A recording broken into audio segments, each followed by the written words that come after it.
I would love to kind of pick your brains on what's that one thing you wish they understood better about, building that trust through security. And if you're a business function, you're measured by the stock price. Or private company is the revenue or whatever target you put in place. But as the chief security officer of an organization, it has to be tied to business value. And that's a major shift that has to happen. I think through those conversations, you build security up as a partner versus as a hurdle. More strategic you are about how you engage and you build security into your thinking process. And I will expand, it's trust, it's not security. And that's where I would love to see more and more security officers step into and be that partner to product, to be able to influence the product roadmap that will include security features as part of it. Welcome to Discover Dialogues Podcast, powered by TechDogs. The world of business and technology is evolving at breakneck speed. AI breakthroughs, digital transformation, and game-changing innovations are reshaping industries every day. On this show, we dive into the trends, ideas, and strategies driving the future. We're sitting down with industry leaders, innovators, and disruptors to bring you fresh insights, bold perspectives, and real conversations that matter. So plug in, tune in, and let's discover what's next. Today on the show, we're joined by Assaf Keren, Chief Security Officer at Qualtrics, a security executive, author, and former startup founder whose career has spanned government, fintech, and enterprise innovation. From an unexpected start in Israel's military intelligence to leading security at PayPal and now building trust-driven experiences. At Qualtrics, Assaf's journey is a masterclass in resilience and reinvention. Let's dive in. Welcome to another episode of TechDogs Discover Dialogues, Assaf. It's a pleasure to have you on the show today. Happy to be here. Thank you very much. So Assaf, your career spans government services, the fast pace of startups. You've worked with major fintech players like PayPal, and now you're at Qualtrics. I don't think I've personally seen someone navigate so many different environments while staying at the forefront of security. I want to kind of rewind a little bit, to kind of get to know where all it started and how you landed up here. Yeah. How much time do we have? So we have about 35, 40 minutes, so we should be okay. I mean, you can take more if you want, but I would love to know. No, look, I just finished writing a book on my lessons, and Is it? Yeah. And so that is an amazing question, but I actually started the book with this question where it all started, and it all started with a mistake. Is it? I was in military service. I was going down the infantry route, and I had this medical condition. I found out that I'm allergic to something specific, and this childhood asthma kicked in, and I had to stop infantry. So I went to found myself in my battalion's intelligence team. And I went to the intelligence officer in the battalion. He's like, hey, we have two options. What do you want to do? You can be an intelligence NCO, or you can be an information security NCO. And you can choose which course you want to go to to continue in your service. I'm from Israel, so mandatory service. And I had no idea. I didn't know what's intelligence and what's information security. And he's like, you have 5 minutes to choose. Let's do information security. And that was more than 25 years ago, or about 25 years ago. And I'm here ever since. This weird and interesting dynamic in which, and I kind of taught me when I retrospect, these big career progression things that are happening for us, or the decisions that we make, and a lot of times are by mistake, and they're chance that lead us down a route. I'm very happy with the career that I've chosen. I'm very happy with the opportunities I was given, but that's where it started. I did computers before that. I did web development in high school and had my own company to design websites. This is early internet days. But that actually took me down that path, and I continued down the path and did a lot of different things. I think maybe the guiding North Star in my career decisioning, and I've founded a couple of startups. I worked for the government. I worked for big companies. I worked for small companies, PayPal, not Qualtrics. Was always, what experiences do I want to build for myself? Nice. As a leader and as a practitioner, not necessarily title, not necessarily how big my team is. How do I create a rounded set of experiences, and how do I make sure that I'm focusing on things that interest me in that point in time? Happy to dive into that, but I can't talk about like 90 hours if you want. So maybe then I'll ask you this, right? Looking back, the 25 years and the choices that you made and in the roles that you like you said, I was looking out for experiences that I want to build for myself, right? Which role do you think pushed you the most outside your comfort zone? And how did it influence your journey? I would say founding startups is probably, with everything around, like, and I can talk about like being the CISO over at PayPal was an immense opportunity and an immense role, one that I enjoyed very much, and also the role that I'm playing right now in Qualtrics as Chief Security Officer. But being a co-founder in a startup, having people's lives depend on you because you have employees and you need to pay them, and you have to build a business, I think that is probably the most defining role, and I've done it twice, and I don't think I'm gonna ever do it again. I think this is for young people. I'm not that young anymore. You have to be equal parts foolish, equal parts brave. But it is such an immense experience. It's such a roller coaster of an experience because you have the highs are really high and the lows are really low. Absolutely, I can imagine. Yeah, no. So that's probably the most defining. Right. Also, like, it gives you an opportunity to do everything. My last startup, my second startup, I was the chief technology officer, but I was also doing marketing and product management and sales. And I was the only person that ran our AWS infrastructure. I was also the person to blame when things didn't work well because I destroyed the site. But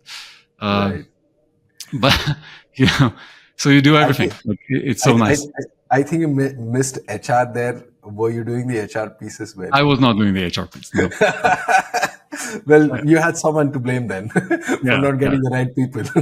I was also not doing finances. So, okay. All right. So if the money was lost, you still had somebody to blame for it. Right. But everything else was my fault. It's right. Absolutely. I think that makes sense, right? So if you're wearing the crown, you have to take the blame. Yeah, exactly. But that is an incredible arc. I think there have been so many transitions. I think particularly for me, what I think the common thread I see is that you've always worked in an environment where I think building trust and security, maybe it's a startup, maybe it's a large scale, but I think that was at the core of everything that you did. And I think that kind of really sets up perfectly, for what I want to ask you next. I think we're living in a time and world where I think personalization is everything. Brands want to deliver these hyper relevant experiences.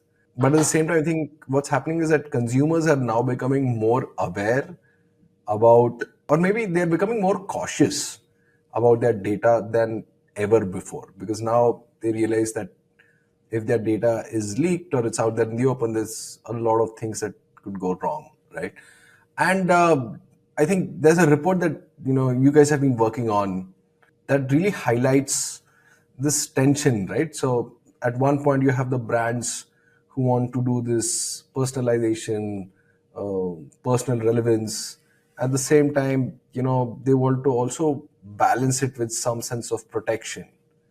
So how do you see organizations doing that? One of the reasons why I chose to join Qualtrics is because I'm a huge believer in building trust. And I've had this amazing opportunity throughout my career, whether I was working in the government and trying to build trust in government services, and then after we were acquired, I was working for Variant, and we were building cybersecurity solutions for nations.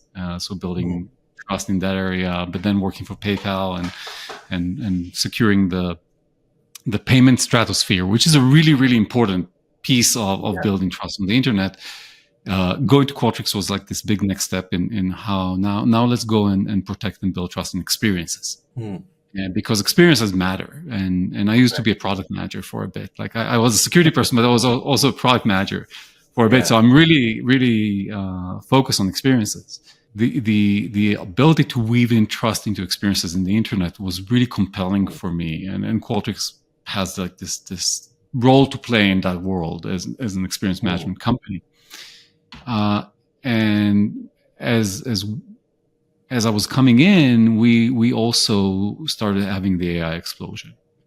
Now, building trust on the internet is something that has been a problem and a journey since the 90s.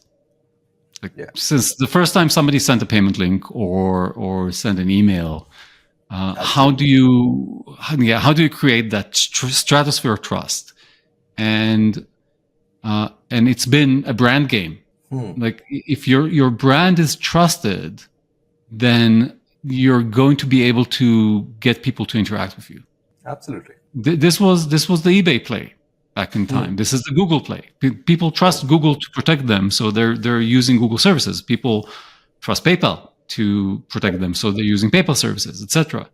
And so how do you weave in trust into your brand is a really big question in that world. Now, what AI is doing, I think we got into a point where if we talked 3 or 4 years ago, I would tell you brands have managed to build some level of trust with their customers, and there is so much news about breaches and hacks, etc., that customers and consumers have become desensitized a bit. Yeah. So they don't necessarily think about their privacy as much, maybe more in Europe than in the US, but there is a degradation in that. But then AI came in, and we're kind of in this post-truth world now. Like I can show you a picture of me fighting in the US Civil War. And because I can put it in Gemini, so I create an image of you with a new nano banana thing, and I'll send it to you, and it will look real. And I think people are starting to get this heightened level of, like, what happens now? How do I really build trust again? And so we're back into this trust building exercise. And there, I think 2 or maybe 3 things that we can do as providers of services. One is transparency. And I think people, excuse my language, I think people cut from bullshit very, very, very quickly. So if you had an incident, or you're dealing with an incident and you're weaving your way around it, then that's a problem. So being transparent and talking about what you're doing and why you're doing it, and telling them how you use their data and for what reasons. 2, and that's always been by the case in security, we get confused by all of the new things that are happening, but just being good at the basics. And 3 is driving a narrative and contribution to the ecosystem that shows your customers that you care about them and that you care about their security. And I think that if you build those 3 things into your product and your brand, then you will see a lot of return on investment.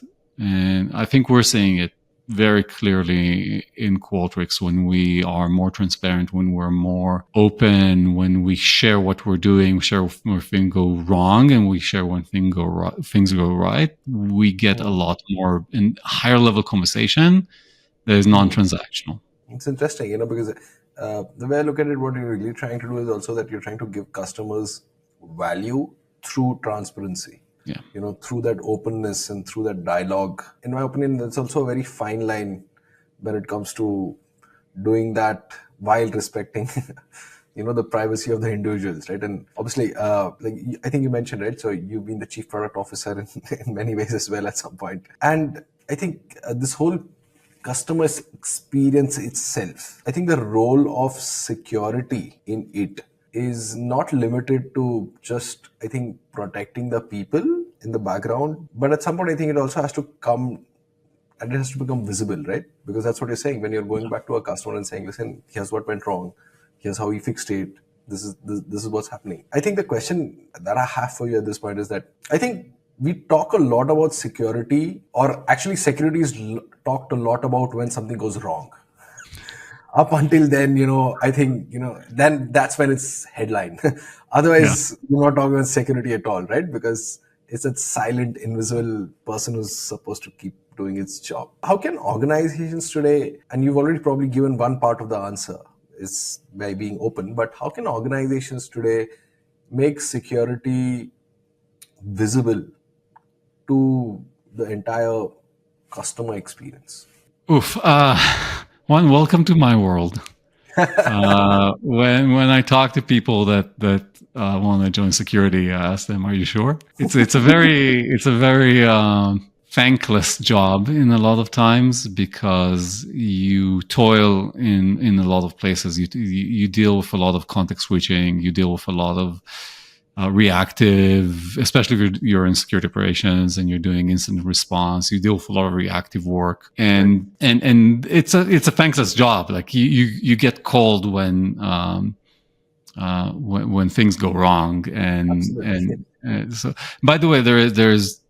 I know I'm not answering your questions. I'll get there in a second. No, but I think it's important to say we are losing people to the profession because of the mental issues that this brings. It's like the lack of appreciation, the context switching, the constant firefighting is creating a level of stress and a level of burnout and churn in security professionals that is equal to first-line responders in medical fields.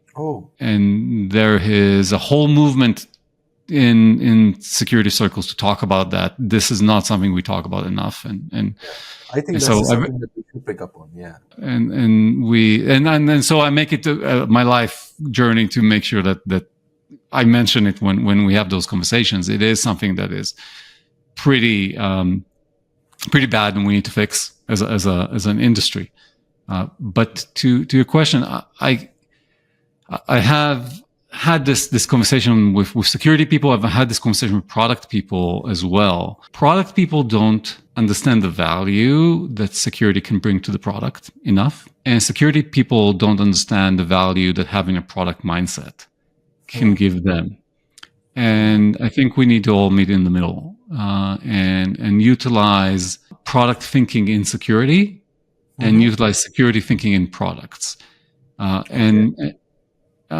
And again, now I'm selling to, or the company is selling to businesses. We serve our customers, and we serve their customers through them, and through our customers, we serve billions and billions of people. But when I was working in PayPal, for example, you want security to be as seamless, as invisible as possible, but you want to create friction in places so that people will feel safe. And you want it to be visible because people want to know that when they are transacting on the internet, they're being safe. So if there is an unsafe transaction, we actually want to tell them about it. Or there is a fraud alert, you want to tell them about it because that builds trust in your brand. Yeah. In the enterprise context, which is what I'm doing right now, it's how do you allow businesses to self-service all of the things that they need in order to, whether it's observability logs or certifications or anything else that they need in order for them to feel safe about using your platform. And how much information, how much data, how much granular can you share with them what you're doing for security and for your architecture. And I think that there is this win-win scenario when we bring product and security together. And one of the best things that there is a whole discussion in the security world where does the CISO sit? And some security officers sit under the CTO, and some security officers sit under the CIO, and some security officers sit under the general counsel, and some under the CEO. And so there is no agreed upon, there is no school solution to where organizationally CISO sits. And by the way, all answers are correct for the organization. I'm privileged to report into the president of product, and the chief product officer is a peer of mine. And I think that is a really good structure because it allows me to be very connected to the product. And that's where I would love to see more and more security officers step into and be that partner to product to be able to influence the product roadmap that will include security features as part of it. I mean, what I'm understanding of it is, not in this specific instance, but what you're really trying to say is that people should start perhaps, looking at security feel like a feature as against maybe a burden. And maybe it makes sense to keep it under the product function. But I think that's a very powerful shift. It's a mind shift. I think that needs to be embraced by businesses across. And you talked about peers, and you talked about being able to have that conversation, and that kind of takes me towards the human side of everything that happens around this, right? So we're really talking about the leadership, because it's not the tools and the people, but it's about how the leadership is making those decisions, how they're communicating, how they're aligning across those functions. So I want to kind of zoom out a little. What I want to do is I want to talk about leadership by fair and large, right? So you have been in roles where security interacts with like business strategy, it's interacting with customers and maybe different functions, maybe regulations, and you have to build bridges with all of them, right? So it could be a CMO, it could be a CHRO, it could be a CIO, could be a CEO. And let's be honest, these guys don't live and breathe, security. They live and breathe what suits them. But I think it's really hard to see security as a growth enabler from their lens. Well, it's not, but yeah. So I would love to kind of pick your brains on what's that one thing you wish they understood better about, building that trust through security. I will take you the long route on this one. I'm sorry. Absolutely. 2.5 years ago, I sat in a room with a bunch of other CISOs. I won't name the place or the time, so that we don't. And we had a conversation about how do you measure security. And it was an interesting conversation. And one person said, "I measure security by the amount of power and money I have in the organization."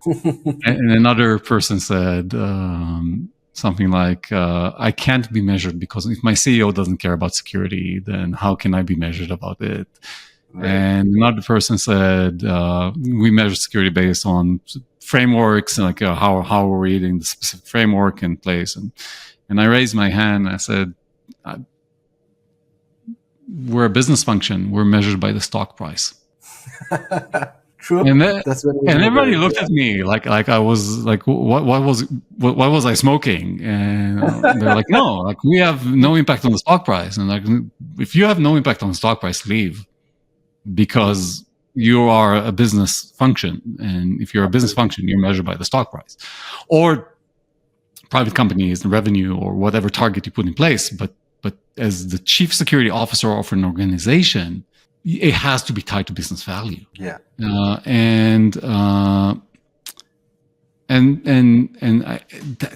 That's a major shift that has to happen, because we deal with, like, a lot of times as security practitioners, we think we deal with machines or with technology, or we deal with people.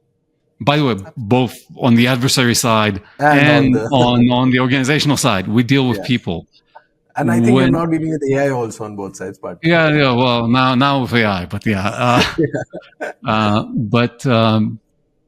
when I join a company, and I try to do this annually as well, I go and meet all of those stakeholders, as you said, the CEO, the CHRO, the chief revenue officer, the CFO, like all of the leaders, and I ask them 3 questions. I ask them, what does a good day look like to you? What does a bad day look like to you? And what can I do to make sure that you have more good days than bad days? And the insight I get from there is immense, because for like the sales team, a good day is when they close a deal. And a bad day is when they don't close the deal. And what security can do is make sure that we are not a hurdle, that we have all of our stuff together, and that we are a partner in that place. Right. For product, a good day is they deliver a feature, and a bad day is where they're dealing with tech debt or things that they don't want to deal with. So a security person can come in and say, look, let's create an environment where we're reducing tech debt as left as possible, so that you can focus on delivering features. Right. And I think through those conversations, you build security up as a partner versus as a hurdle. And in a lot of places, going back to your question, what I would love to, it's not for them to understand, or maybe it is for them to understand, the more strategic you are about how you engage and you build security into your thinking process. And I will expand. It's trust. It's not security. Right. Into your thinking process, the easier it becomes and the less reactive you become. Because when you're reactive, then the disruption to the business is so big that it feels bad. It is a bad day over a bad day. On an ongoing basis, but when you are thoughtful and strategic about it, it can be a force multiplier. And more now, trust is becoming a vertical that customers care about. And trust can be everything from how you're building AI models, and bias, and ethics, and privacy, and security, and availability. There is a lot baked into it. But it's becoming a value position for companies. And I think that there needs to be an appreciation for that, because people choose who they trust before they choose who they buy from. I think the perspective that you put forth is actually something a lot of people, like you said, outside security, need to start hearing a lot more often. Because building trust is not just a CISO responsibility. It's actually a business-wide mandate, right? It's, it's the HR has to do its part, the sales has to do its part, the marketing. It's about building that mindset. And I mean, as a CISO, I think your role really sits at that crossroads where you have technology, where you have business, and you have compliance and regulations. And I believe that each one has its own language. Like you said, I think a good day for a sales team is when they've closed a deal. A bad day for HR is perhaps, when things have not worked out for them in specific training, because of whatever happened.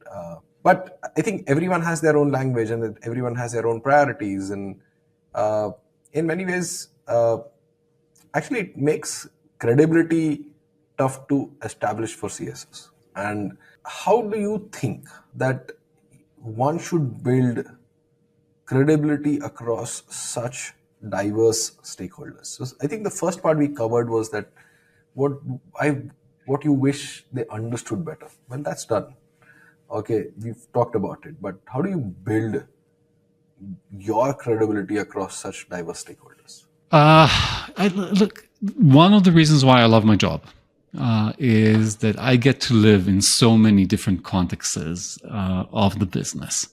I get to live in technology. I get to live in product. I get to live in the HR world. I get to live in the business world, in the sales world, and in the strategy world. And so we are in a lot of places the great translators for the business. We can be connectors.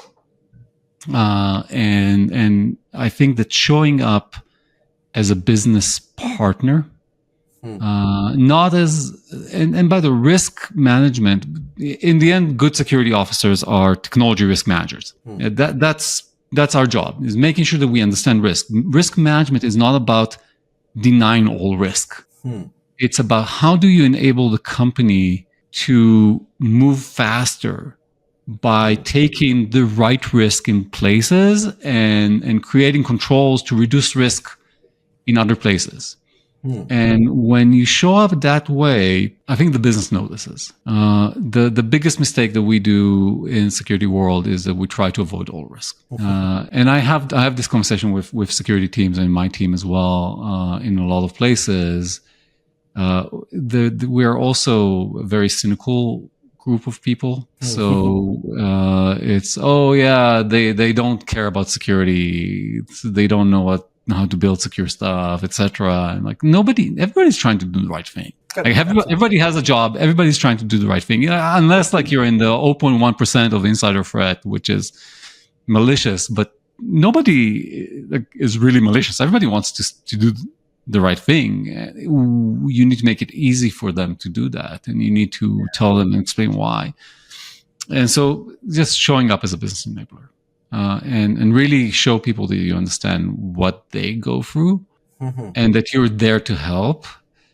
And in places, push back and say, look, what you're doing is really, really risky. And I would love to enable you there, but maybe think about different ways to do it. Those are the places where we can show up better as an industry. I love that, because what you're really trying to say is that one is, how do you show up, to be that enabler and maybe, be that full stop as well at, those times when it's needed, saying that this should not happen. And I think that is a perfect way to really tell any stakeholder or any business function of why you are there. And I think it's also a very timely reminder of how businesses should perhaps start looking at, the CISO function in overall, and the individuals within it as well. So I hope that people take that away from our conversation today. I think sadly, in too many places, the security officer is looked as the technical, just go and check the box kind of environment, where it should be a trusted advisor to the business on technology risk and how to manage that and how to drive things forward. It's been a great conversation so far, Assaf. I think there's a lot of things that we've discussed, a lot of insights and wisdoms for a lot of CSOs out there, and also brands who want to kind of ensure that they are be able to build, trust, and then at the same time offer it more as a feature and not as just something that, which is working at the back end. Yeah. So thank you so much for all of those. Before we let you go, we want to kind of shift gears for a quick round of rapid fire questions. This is the scary part. We want to know the person behind the tech, behind the title, behind the innovation. I'm an AI construct. There is no person. No, I'm kidding. It's going to be fun. It's going to be quick. I want you to be completely instinctive. Short answers. Let me know when you're ready and we'll go for it. Well, let's go. Okay. First one. What's the first app that you open in the morning, non-work? News, sadly. I want to be disconnected. I so much want to be disconnected from news right now, but I can't. I just need to go. Understand. A country that's still on your travel bucket list? Portugal, I think. I've traveled most of Europe. I have not been to Portugal yet. I'd love to go there. Are you a sunrise person, a sunset person, or a late night city walk person? Depends on the day.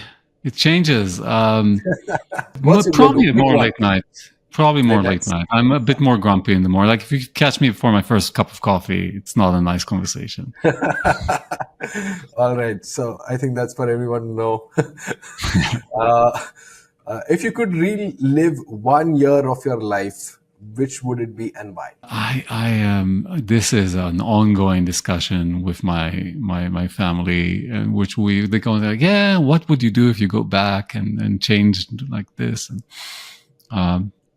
I find like zero fun in that conversation. I would live now. Okay. And keep living now. Enjoy the present. Yeah. I'm not a big nostalgia person. What's your go-to comfort food? I found out I'm diabetic about 4 years ago, and I've been on this strict diet ever since. But if there was one thing I could go to, which I can't, and there is a Middle Eastern dessert called knafe. Okay.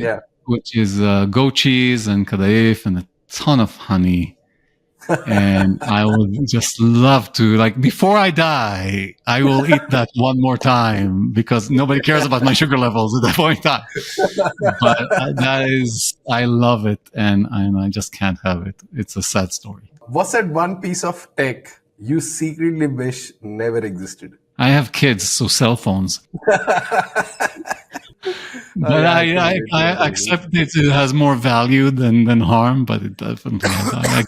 I don't see my kids anymore. I see a cell phone screen. Whom do you call when you have good news? Whom do you call first when you have good news? My wife. One movie or TV show you can rewatch endlessly. The Princess Bride. And if you want to go into a full, I have at least once quoted the entire movie from start to finish. Okay. One final one before we let you go. One small daily ritual that keeps you grounded as an individual. I won't say daily ritual, but if you would have asked me 4 years ago what my hobby was, I would tell you that it was work. Oh. And that's not healthy. Going back to the conversation around stress, trauma, etc. In the last 4 years, I've picked up guitar, which you can see here. I bake every Friday. Oh, that is nice. And I go climbing. Okay. And each one of these fulfills a different need. Weirdly enough, not exactly what you think. Like, climbing is great physically, and I'm a much stronger person right now than I am. But I find that when I'm climbing, I can't think about work because I have to think about what's the next hold is and how do I keep myself on the wall, because you can't think about anything else. Right. Baking is a Zen moment for me. Playing is a Zen moment for me. These are things I go back to that create value for me and grounding in my life, and I really love them. Nice. That and spending time with my kids, which is also great. I think that's the best part. I have a 7-month-old. Congrats. I love going back to him. It kind of completely takes me away from what's happening at work. Yeah. But interesting, you mentioned climbing, and I just want to, I had this, and I have had these conversations where, I have to work out quite a bit before, not so much now, obviously with the babies in, try and figure out the routine later. But, I used to tell people that going to the gym to work out is that 1 hour where I'm not thinking about anything, but will I be able to pick up this dumbbell and do the next rep? Exactly. Or will I be able to do this bench press? Because really just struggling, and that clears your head so much more than anything. It's pure survival, to be honest. It is so important. And I didn't get that in the past. Even when I used to bike a lot. We're in Utah now, but we were in Arizona. In Arizona, I used to bike to work every day. And when you bike or when you run, you can still think about other things. So really finding that place where you clear your mind in our day, like in modern days where it's really hard, is so important and creates so much value. It's I cannot say how much good it's brought me in my life and my ability to think about things. I've thoroughly enjoyed this conversation, Assaf. I think it was a pleasure speaking with you, and that really brings us to the wrap of today's episode of Discover Dialogues. A big thank you to you, Assaf, once again for talking to us a little about building trust and how do you secure those customer experiences by making it a feature and not a burden, and also how perhaps as a leader you could connect those dots between functions and how you can establish credibility as a CISO within your organization. I think we are living in a world where I think not only consumer expectations, but AI is evolving faster than ever. I think everyone needs to be mindful about you have to see that data at the same time. So thank you so much for joining us once again. Any parting words? No, thank you very much. I really enjoyed this, and let's go. Trust is everything. Thank you so much once again, Assaf. Thanks for tuning in. If you enjoyed this episode, subscribe on YouTube, Instagram, or your favorite podcast app. Catch past episodes and more at techdogs.com. See you next time.